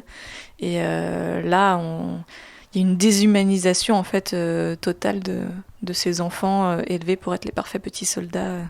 Du First Order. Tellement déshumanisé, que même dans la scène coupée de Last Jedi où Tom Hardy reconnaît son pote, il l'appelle FN2187, il a toujours pas de nom, tu vois. Bon, il lui met la main au cul, donc il y a peut-être aussi un petit peu une camaraderie qui naît aussi. Il faut pas être toujours comme ça, not all First Order. Bref. Est-ce qu'on a fait le tour de l'entraînement de nos amis soldats? Vous savez que les soldats de l'Alliance Rebelle, c'est plutôt sur le rinté, prends un fusil, on verra. Donc voilà, effectivement, tout ça, on voit quand même pas mal dans notre univers étendu actuel. Donc si vous avez envie d'explorer ça, il y a plein de bouquins. Tu l'as vaguement dit là, on n'a aucun détail sur les rebelles. Je sais pas, quelqu'un qui arrive à trouver où est l'Alliance Rebelle, il arrive un jour, il fait bonjour, je veux travailler pour vous. Alors il y a un seul truc auquel je peux penser là dans le nouvel univers étendu, c'est Hera Syndulla, donc l'une des héroïnes de Rebels. Dans Doctor, il y a un arc où Dr. Aphra elle est avec elle, et en fait ils ont recyclé des espèces de gros vaisseaux en forme de donuts là, de la Fédération du Commerce. Et ils ont créé, en fait, là-dedans, ils ont des hangars avec des vaisseaux et tout, et en fait, ils ont créé une académie de pilotage, genre spatial, quoi. Et en fait, c'est un truc pourrave où il y a genre 2, 3, 4 vaisseaux, et en fait, il y a des simulateurs et des trucs comme ça, et en fait, Aphra arrive sur ce truc, et elle se rend compte que c'est une espèce de complexe utilisé par l'Alliance Rebelle pour former les pilotes, mais c'est en mode, c'est Roots de chez Roots, tu vois, le truc, c'est une épave. Je sais pas si t'as lu, du coup... Si, oui, j'ai lu justement cet arc. C'est vrai que finalement, en gros, t'arrives, si t'es volontaire, c'est bon, quoi. Après, t'es formé sur le tard, quoi. Ouais, c'est un petit peu galère. Mais je pense qu'ils sont tellement en dèche que tu trouveras toujours un moyen de servir l'Alliance Rebelle. #rebellez-vous. Autre chose, Marie, t'avais envie de rajouter quelque chose? T'avais pensé à quelque chose qu'on avait oublié? Vas-y, sèche-nous avec une anecdote là. Mais j'ai rien du tout. Ah merde. Je suis désolée, là, je sens que je déçois. Ah non, mais profondément, mais voilà. C'est les gens de la bordure extérieure, qu'est-ce que tu veux. Ah non, merde, pourquoi je jette ma fiche? J'avais pas fini. Et on va terminer, si vous le voulez bien, mesdames et messieurs, avec les écoles classiques. Hein, parce que voilà, on a parlé d'écoles de Jedi, de Sith, on a parlé de comment on forme des soldats, comment on forme des pilotes, tous les trucs de la guerre. Mais est-ce que les mecs, ils vont pas quand même un minimum à l'école? Eh bien, la réponse est peut-être, on ne sait pas. Alors, on nous explique dans Wikipédia, et puis bien sûr, on a la mention, ça et là, qu'un tel a été à telle école, qu'un tel autre a fait telle école, et donc on peut imaginer que chaque culture a son école. Donc, par exemple, dans Rebels et Clone Wars, il est mentionné que Mandalore a des écoles pour, La guerre. La guerre aussi, mais il y a aussi toute une culture mandalorienne. Naboo, par exemple, j'imagine que dans le bouquin qui retracera comment Padmé, qui sort l'année prochaine si je dis pas de bêtises, ou à la fin de l'année, qui retracera comment Padmé est passée de reine jusqu'à être sénatrice. J'imagine qu'ils vont nous expliquer, comment elle a été éduquée pour devenir reine, est-ce qu'elle a fait Sciences Po, l'ENA, on ne sait pas. Est-ce que ces assistants ont un CAP coiffure ou voilà, couture, sans doute. Couture, tu vois, on sait pas. Tu vois. Même dans Leia, princesse d'Alderaan, du coup, c'est vrai qu'on apprend, on voit un peu, c'est comme des ateliers, quoi, si on veut. Par groupe, ils apprennent la diplomatie, des choses comme ça. Mais bon, ça paraît quand même assez sommaire pour apprendre à devenir un politique. Ouais, effectivement. Et donc on peut imaginer comme ça que chaque monde a un petit peu ses propres écoles, mais sont mentionnées dans l'ancien univers étendu, et exclusivement dans l'ancien univers étendu, j'insiste, l'école, Disney s'en bat les couilles, je vous le dis tout de suite, des choses comme l'école d'agriculture, la farm school, hein. Il faut savoir par exemple que Antilles, Wedge Antilles, dans l'ancien univers étendu, il avait fait la farm school de Corellia. Quand tu vois la gueule qu'a Corellia dans Solo, tu te demandes où il pourrait avoir une ferme, parce que ça a plutôt l'air d'être un port industriel dégueulasse, genre Le Havre, désolé pour ceux qui nous écoutent depuis Le Havre, mais... Il y a peut-être des écoles au Havre, on sait pas. Ah non, mais il y a des écoles, mais moi je parlais de ferme. Tu mets pas un lycée d'agriculture au milieu de Paris, le salon de l'agriculture c'est bien à Paris, mais tu vois bien ce que je veux dire, quoi. Je veux dire, ça doit être chaud de faire pousser quoi que ce soit dans une planète qui construit des Star Destroyers dans l'eau. Mais bref. Et là, mon école préférée... Attends, c'est de la culture de champignons et de moisissures. Donc Corellia, le climat s'y prête. Ouais, c'est oui, humide. c'est vrai. Ça peut être ce genre chose, d'agriculture. J'ai pas pensé à l'hydroponique de Star Wars.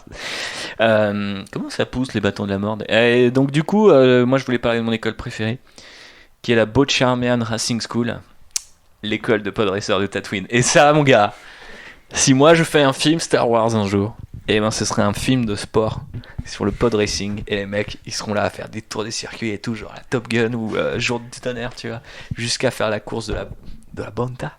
Et merde, quoi, une école de pod racing, quoi. Et du coup, il n'y a pas d'humains dans l'école, c'est que des aliens. Bah, a priori, il n'y a pas beaucoup d'humains qui jouent du pod racer, donc effectivement, ça peut être sympa. On peut imaginer aussi qu'il y a une bourse à l'école, parce qu'on voit qu'il y a des espèces, dans la prélogie, une espèce de version de football américain avec des droïdes. Ça se trouve, ils ont des bourses s'ils sont forts pour aller à Harvard. On ne sait pas. Une bourse pour aller à Tatooine, c'est pas ouf quand même. Hein, parce ouais, que Tatooine, c'est pas génial. Tatooine, ça fait chier, mais en même temps, c'est là qu'il y a des grandes courses sur Tatooine. Si je m'en fie au canon, il y en a sur Tatooine. Et il y en a aussi sur Malastar, ça va très vite et c'est très dangereux. C'était une quote de La Menace Fantôme, n'oubliez pas, le film aura 20 ans.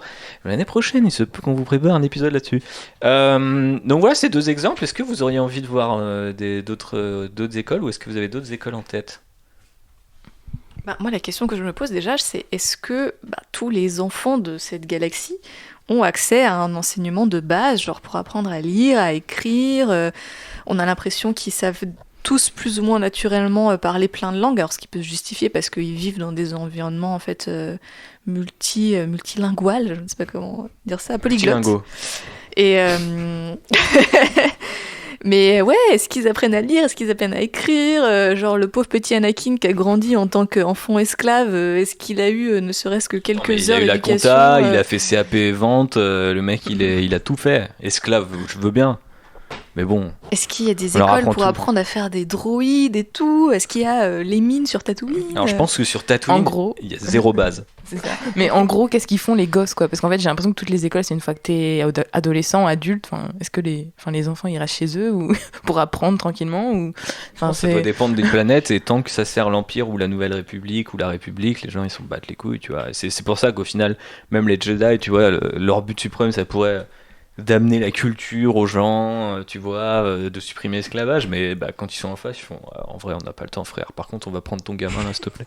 Mais tu vois, t'imagines bien que sur Alderaan, c'est super beau. Les mecs, c'est des familles et des familles envoyées au Sénat. Les mecs, c'est des nantis, c'est des cumulards. Les mecs, ils ont un ENA tous les 30 mètres dans leur forêt, dans des superbes tours. Mais ça, j'imagine que ça dépend des cultures. Tu vois, genre, c'est pas innocent que Padmé et Palpatine viennent de Naboo, par exemple. Eh oui, ça veut dire que quand même, il y a une prédisposition à la politique sur cette planète. Donc ça se trouve, tu vas sur Dagobah, les mecs adorent faire pousser des racines, on ne sait pas. C'est des systèmes très élitistes, quoi, de toute façon. Ouais, est-ce que ça change vraiment de notre système, du coup? Bah non. Et voilà. C'est pour ça que Star Wars, c'est mieux que la vraie vie, mais pas beaucoup mieux non plus. Avant de fermer cette parenthèse dédiée à l'école et Star Wars, messieurs, dames, je voulais justement vous proposer un petit exercice de pitch. Est-ce que... Alors déjà, vous allez le faire même si vous ne le voulez pas, parce que sinon le podcast va être nul.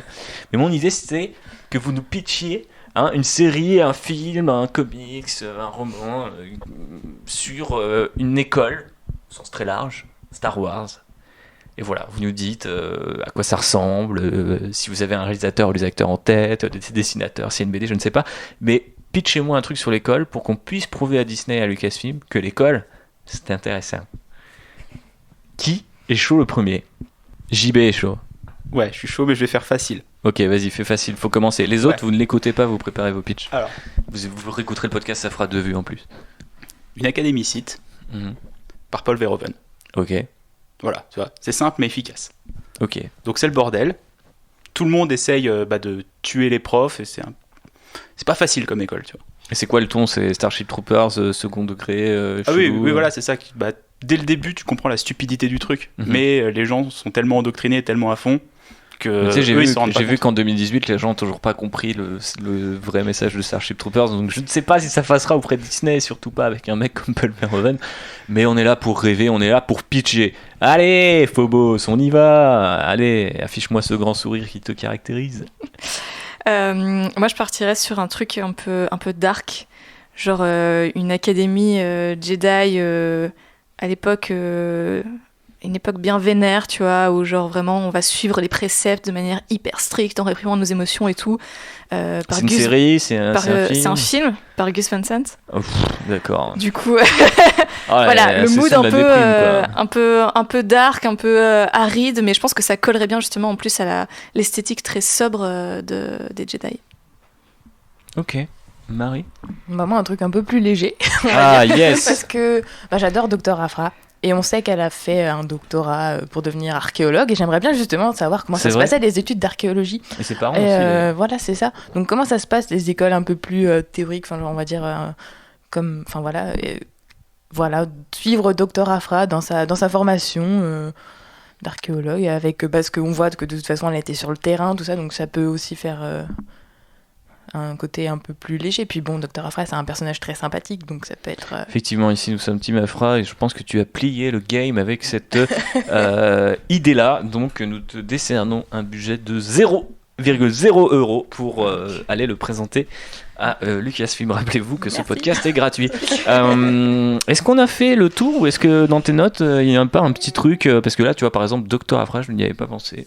Enfin j'avais pensé à des trucs qui se passent alors dans Dr. voilà, Afra. dans The Catalyst, on sait que Galen et Lyra Erzo, ils ont aussi fait des études, c'est des chercheurs, alors comment ils sont devenus chercheurs quoi, ou même Ils vont chercher. et je pense que vraiment le manque de savoir qu'on a sur toutes les écoles ou toutes les formations qui peuvent exister aussi, c'est un manque sur les métiers qu'on peut faire dans la galaxie, parce que je veux dire il y a plein de jobs que nous on connaît qui sont occupés par des droïdes, alors du coup quelle fonction tu peux occuper quoi dans Star Parce Wars, que c'est quoi. vrai qu'on avait fait ce constat-là déjà à la grande époque de WikiLeaks sur le journalisme et Star Wars.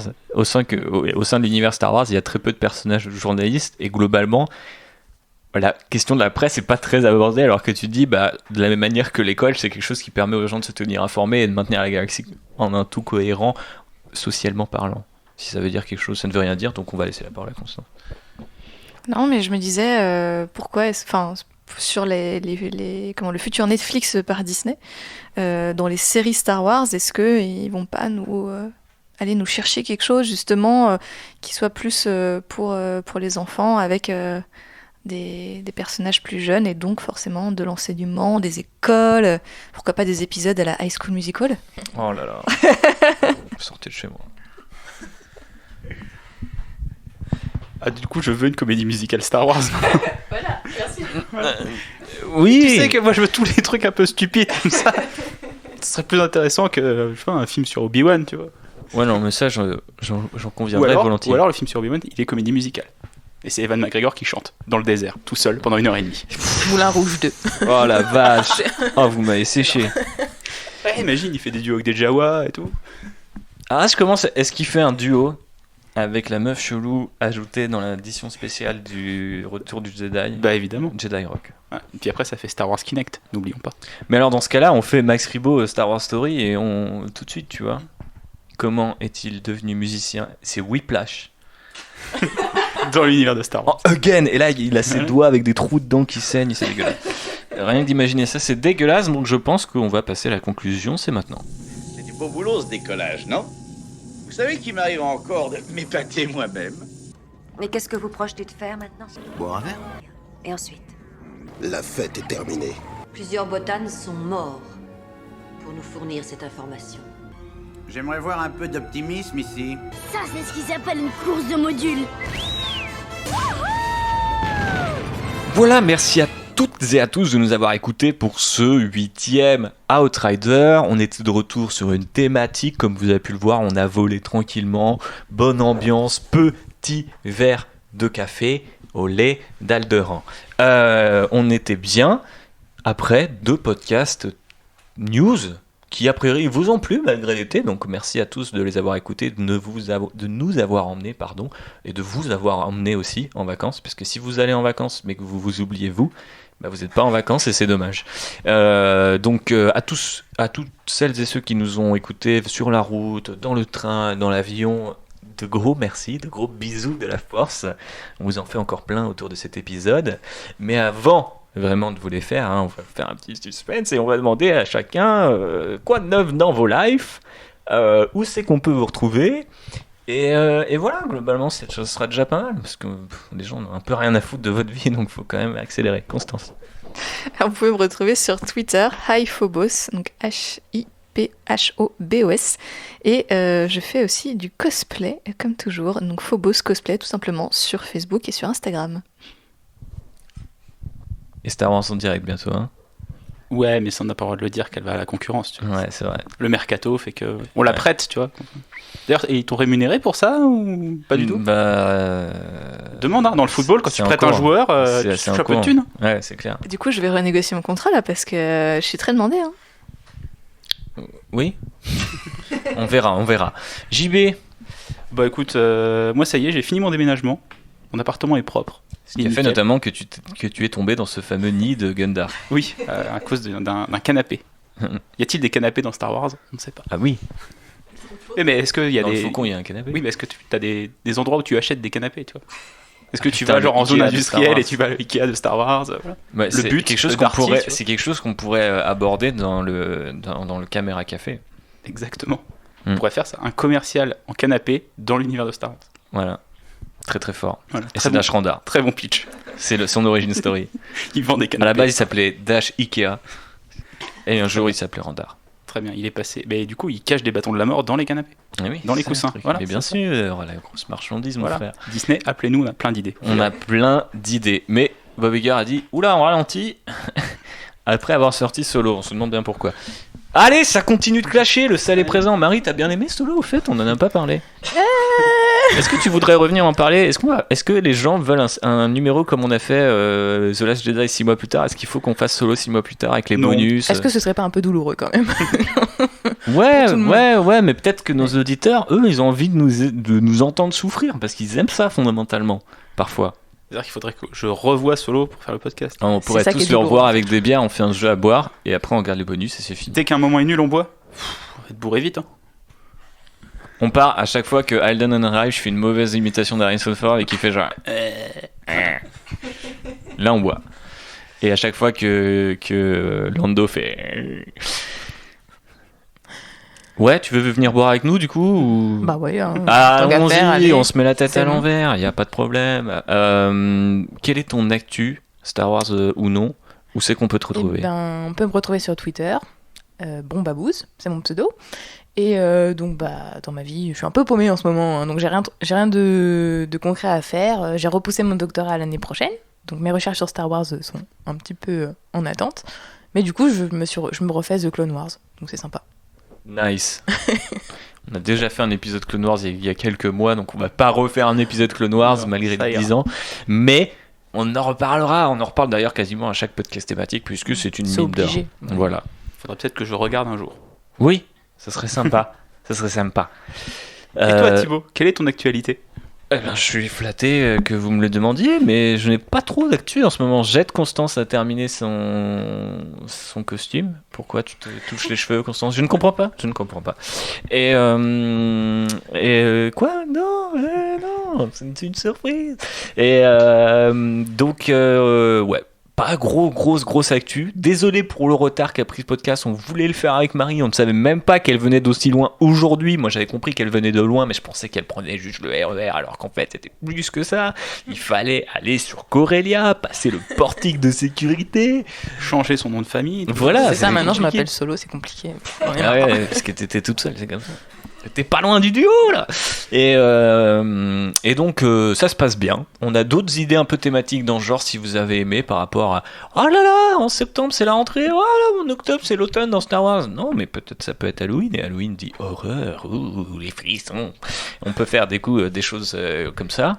On va pas faire Noël dans Star Wars parce que ça n'existe pas. On peut faire un numéro sur l'Empire Day mais il faudrait le faire le 14 juillet. Special. Voilà, on peut faire un Christmas special. Mais j'ai bien envie de faire peut-être des interviews avec des gens, peut-être des épisodes où on est bourré, un jeu à boire devant Solo, il y a plein de choses qui pourraient vous attendre. Si vous avez envie un petit peu de diversifier, de voir l'offre de Outrider se diversifier. Sur l'alcool dans Star Wars, tu vois. Très très bonne idée. Je suis chaud parce que j'ai fait mes recherches à l'époque de Solo d'ailleurs, et je dois avoir encore mon calepin quelque part. Épisode 2, si vous voulez entendre notre avis sur Solo, parce qu'on a beaucoup parlé de ce film et vous dites putain, ils sont vachement salés, et moi j'ai bien aimé ce film, et ben allez dérouler notre sel, allez le prendre dans la face comme une bouteille de sel baleine qui tomberait dans la cuisine. Voilà. Merci à Baleine d'avoir sponsorisé la baleine bleue. Non, c'est la baleine bleue. Ouais, je sais plus, mais merci d'avoir sponsorisé les gars. Ça fait plaisir. Achetez votre sel et n'oubliez pas que la force soit avec vous. On vous fait de gros bisous. Ciao. Bisous. Ciao. Salut. Eh bien, Votre Altesse, c'est l'heure des adieux. Oui, je crois. Surtout, ne me remerciez pas tous à la fois. Alors, t'as eu ton fric et tu tires ta révérence? Si on réussit à éviter que les bonnes femmes s'en mêlent, on devrait pouvoir se tirer de là. Oh, tu fous la merde partout. Ne m'énerve pas, petit gars. Prends ta pelle et ton seau et va jouer. Allez, on